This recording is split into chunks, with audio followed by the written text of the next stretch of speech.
கிருஷ்ணகிரி மாவட்டம் ஒசூரில் உள்ள திரையரங்குகளில் ரஜினி நடிப்பில் வெளியாகியுள்ள கூலி திரைப்படத்தை வரவேற்கும் விதமாகவும் சினிமா துறையில் ரஜினியின் 50 ஆண்டுகள் நிறைவு என்பதை 50 கிலோ கேக் வெட்டி ரசிகர்கள் கொண்டாடினர். மேலும் மாவட்ட ரஜினி நற்பணி மன்றத்தின் பொறுப்பாளர் பாண்டியன் தலைமையில் திரையரங்கு முன்பாக ரஜினிக்கு திருஷ்டி கழிக்கும் வகையில் 108 தேங்காய்களை உடைத்து அன்னதானம் வழங்கினர்.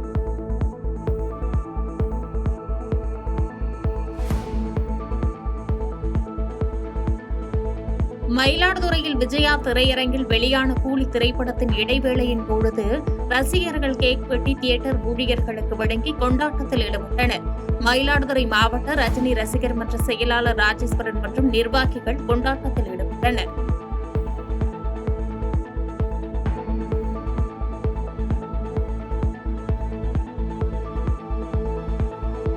நடிகர் ரஜினிகாந்த் நடிப்பில் வெளியாகியுள்ள கூலி திரைப்படம் வெற்றி நடைபோட்டு வரும் நிலையில் நீலகிரி மாவட்டம் உதகையில் கூலி திரையிடப்பட்ட திரையரங்கில் கூட்டமின்றி காணப்பட்டது. முதல் காட்சி தமிழகம் முழுவதும் வெளியிடப்பட்டுள்ள நிலையில் உதகையில் 11:30 மணி முதல் காட்சி வெளியிடப்படும் என்று தெரிவித்ததால் ரசிகர்கள் ஏமாற்றமடைந்தனர்.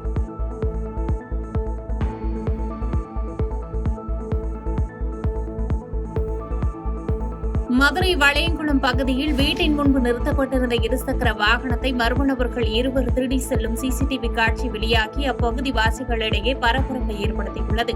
இருசக்கர வாகனத்தின் உரிமையாளர் பார்த்தசாரதி என்பவர் அளித்த புகாரின் பேரில் பெருங்குடி காவல் நிலைய போலீசார் வழக்கு பதிவு செய்து சிசிடிவி காட்சிகளை கைப்பற்றி விசாரணை மேற்கொண்டு வருகின்றனர்.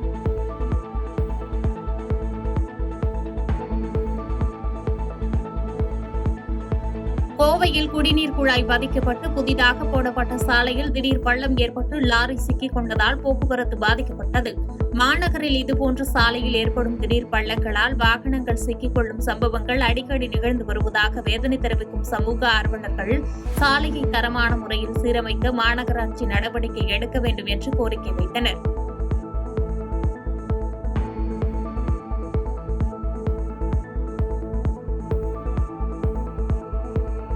தூத்துக்குடி மாவட்டம் கோவில்பட்டி கோட்டாட்சியர் அலுவலகம் முன்பு வெள்ள நிவாரண மற்றும் பயிர் காப்பீட்டுத் தொகை வழங்கக் கோரி விவசாயிகள் தானம் கேட்டு போராட்டத்தில் ஈடுபட்டது பரபரப்பை ஏற்படுத்தியது.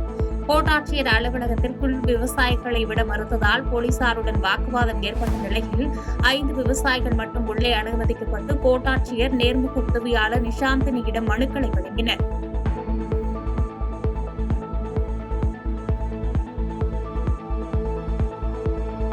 கோடநாடு கொலை மற்றும் கொள்ளை வழக்கு விசாரணை ஆகஸ்ட் 26ஆம் தேதிக்கு உதகை மாவட்ட நீதிமன்றம் ஒத்திவைத்தது. வழக்கில் 10வது எதிரியாக சேர்க்கப்பட்டுள்ள ஜித்தன் ஜாய் நீதிமன்றத்தில் ஆஜரானார். வழக்கு விசாரணை மிக முக்கிய கட்டத்தை எட்டியுள்ளதால் மேலும் சில சாட்சிகளை விசாரிக்க கூடுதல் அவகாசம் தேவைப்படுவதாக அரசு தரப்பு வழக்கறிஞர் தெரிவித்தார்.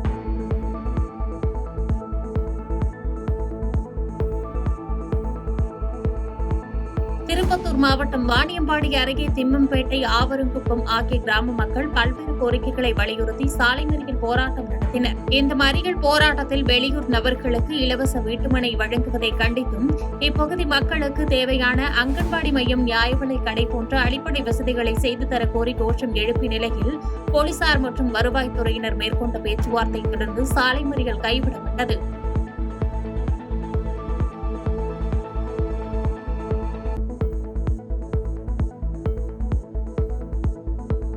நாகை அருகே சின்னேரியில் நீர்நிலையை பாதிக்கும் வகையில் சவுடு மண் எடுக்க கிராம மக்கள் எதிர்ப்பு தெரிவித்து ஜேசிபி, லாரி உள்ளிட்ட வாகனங்களை சிறைப்படுத்தி வெளியேற்றி போராட்டத்தில் ஈடுபட்டது பரபரப்பை ஏற்படுத்தியது. பின்னர் சம்பவ இடத்திற்கு வந்த கீழ்வேலூர் வட்டாட்சியர் கவிதாஸ், கீழையூர் போலீசார் பொதுமக்களிடம் பேச்சுவார்த்தையில் ஈடுபட்ட நிலையில் பொதுமக்களிடம் கருத்து கேட்காமல் மண் குவாரி அமைக்க அனுமதி அளித்துள்ளதாக குற்றம் சாட்டியுள்ள கிராம மக்கள் நீர்நிலைகளை பாதிக்கும் வகையில் அமைக்கப்பட்டுள்ள மண் குவாரி அனுமதியை ரத்து செய்ய வேண்டும் என்று கேட்டுக் கொண்டனர்.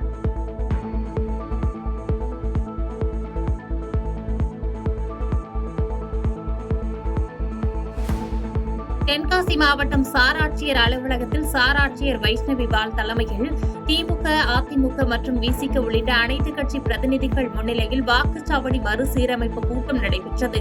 இந்த கூட்டத்தில் தென்காசி சட்டமன்ற தொகுதியில் வாக்காளர் பட்டியலில் 50,000 இறந்தவர்கள் பெயர்களை நீக்க வேண்டும், தேர்தல் ஆணையத்தின் உத்தரவின்படி 1200 வாக்காளர்களுக்கு ஒரு வாக்குச்சாவடி என்ற விகிதத்தில் தென்காசியில் அமைக்கப்பட வேண்டும் போன்ற கோரிக்கைகளை கட்சியினர் முன்வைத்தனர்.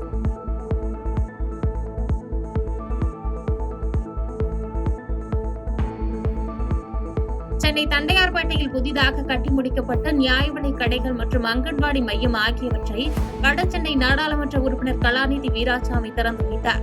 அப்போது உடன் சட்டமன்ற உறுப்பினர்கள் ஆர்.டி. சேகர், எபினேசர் ஆகியோர் இருந்த நிலையில் தமிழ்நாட்டை பொறுத்தவரை வாக்காளர்கள் குளறுபடி வராமல் இருக்க தமிழக முதலமைச்சர் உரிய நடவடிக்கை எடுத்து வருவதாக நாடாளுமன்ற உறுப்பினர் கலாநிதி வீராசாமி பேட்டியளித்தார்.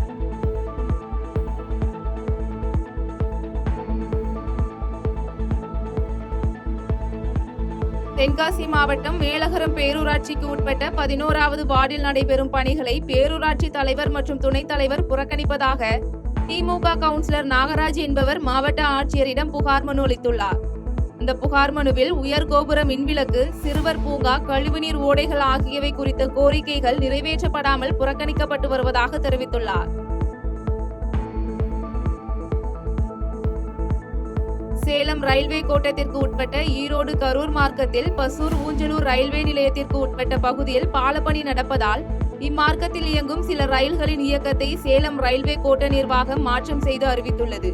மேலும் ஈரோடு செங்கோட்டை எக்ஸ்பிரஸ் குறிப்பிட்ட நாட்களுக்கு கரூரில் இருந்து இயங்கும் என சேலம் ரயில்வே கோட்ட நிர்வாகம் அறிவித்துள்ளது.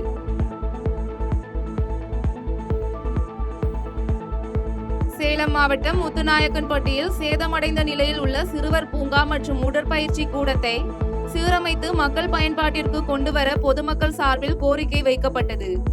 இதனையடுத்து ஊராட்சி மன்ற நிர்வாகம் மூலம் பூங்கா சீரமைக்கப்படும் என்று ஓமலூர் ஒன்றிய அதிகாரிகள் தரப்பில் தெரிவிக்கப்பட்டுள்ளது. இந்த அரசு செலவழித்த இந்த பூங்கா இப்ப பயன்பாட்டில் இல்லைங்க. ரொம்ப பொழுதுபோக்கு மையம், மதுபிரியனுடைய பொழுதுபோக்கு மையமா இருக்குது. இதை உடனே பராமரிச்சு உடனே இளைஞர் கையில அந்த மாதிரி கொடுத்தாங்க அப்படின்னாக்கா இது நல்லா இருக்கும். இளைஞர்கள்லாம் சேர்ந்து பாதுகாத்து நல்ல முறையில் வச்சுக்குவோம். அது இல்லாம பொழுதுபோக்கு மையமா சுற்று வட்டார குழந்தைகளுக்கும் பெரியவங்களுக்கும் இது ஒரு சுற்றுலா தலமாக கூட எங்களுக்கு ஒரு சின்ன ஏழைகளின் ஊட்டி ஏற்காடு அப்படிங்கிற மாதிரி எங்க கிராமத்துக்கு இது ஒரு வரப்பிரசாதமா இருக்குன்னு நாங்கள் நினைக்கிறோம். அரசுக்கு இது ஒரு விரைவில் உடனே தீர்வு காணணும்னு ஒரு கோரிக்கையை வைக்கிறோம். செங்கல்பட்டு மாவட்டம் தாம்பரம் வித்யா திரையரங்கில் ரஜினியின் கூலி திரைப்படத்திற்கான டிக்கெட் 1600 ரூபாய்க்கு விற்கப்படும் வீடியோ காட்சிகள் வெளியாகி அதிர்ச்சியை ஏற்படுத்தியுள்ளது. இதனையடுத்து சம்பந்தப்பட்ட திரையரங்கில் மாவட்ட ஆட்சியர் மற்றும் வருவாய்த்துறையினர் ஆய்வு மேற்கொண்டு அதிக விலைக்கு டிக்கெட் விற்பனை செய்த நபர்கள் மீது நடவடிக்கை எடுக்க வேண்டும் என்று சமூக ஆர்வலர்கள் கோரிக்கை வைத்துள்ளனர். ரசிகர் ஷோவா காலையில எத்தனை மணி ஷோ? ரசிகர் ஷோவே 1600 ரூபாயா? 1000 ரூபான்னு சொன்னாங்க. 1600 ஃபர்ஸ்ட் ரோவா? ஃபர்ஸ்ட் ரோ 1000 ரூபாவா? 1000 ரூபாய். மிடில்னா 1600 ரூபாயா? மிடில் 9 மணி ஷோவா சார்? தேனி மாவட்டம் ஒருங்கிணைந்த நீதிமன்றம் முன்பாக வழக்கறிஞர் ஸ்டீபன் என்பவரை கெங்குவார்பட்டி பேரூராட்சி தலைவரின் ஆதரவாளர்கள் தாக்கியதை கண்டித்து வழக்கறிஞர்கள் ஆர்ப்பாட்டத்தில் ஈடுபட்டனர். இந்த ஆர்ப்பாட்டத்தில் வழக்கறிஞர் ஸ்டீபன் மீது தாக்குதல் நடத்தியவர்களை கைது செய்ய வலியுறுத்தியும் வழக்கறிஞர்கள் பாதுகாப்பு சட்டத்தை இயற்ற வேண்டும் எனவும் கோஷங்கள் எழுப்பப்பட்டது.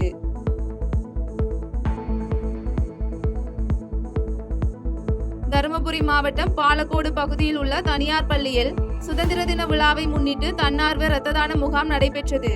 இந்த முகாமில் முன்னாள் அமைச்சரும் பாலக்கோடு சட்டமன்ற உறுப்பினருமான KP அன்பழகன் சிறப்பு அழைப்பாளராக கலந்து கொண்டு குத்துவிளக்கு ஏற்றி முகாமை தொடங்கி வைத்தார்.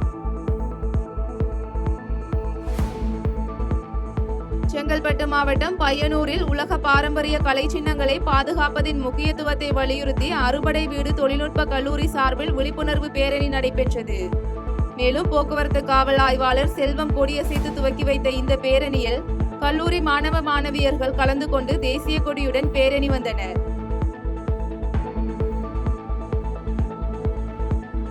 கடலூர் மாநகராட்சி 45வது வார்டுகளில் பணியாற்றி வரும் தூய்மை பணியாளர்கள் தங்களுக்கு சம்பளம் வழங்காததை கண்டித்து மாநகராட்சி அலுவலகத்தை முற்றுகையிட்டு போராட்டத்தில் ஈடுபட்டனர்.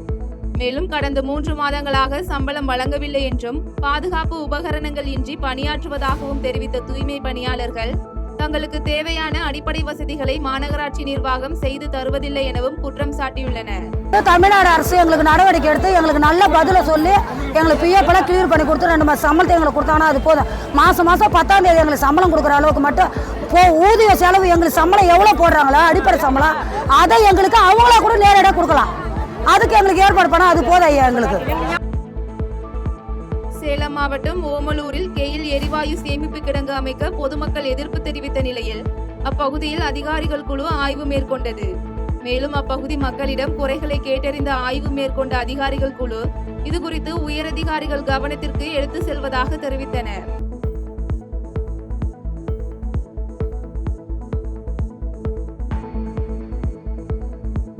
செய்திகளை உடனுக்குடன் தெரிந்து கொள்ள கீழ்கண்ட கேபிள் மற்றும் டிடிஹெச் நெட்வொர்க்குகளில் எம்நாடு செய்தி தொலைக்காட்சியை காணுங்கள். பாதகம் செய்பவரை கண்டால் நாம் பயம் கொள்ளலாகாது பாப்பா. மோதி மிதித்துவிடு பாப்பா, அவர் முகத்தில் உமிழ்ந்துவிடு பாப்பா. அண்மை செய்திகளை உடனுக்குடன் தெரிந்து கொள்ள இணைந்திருங்கள் எம்நாடு தொலைக்காட்சியுடன்.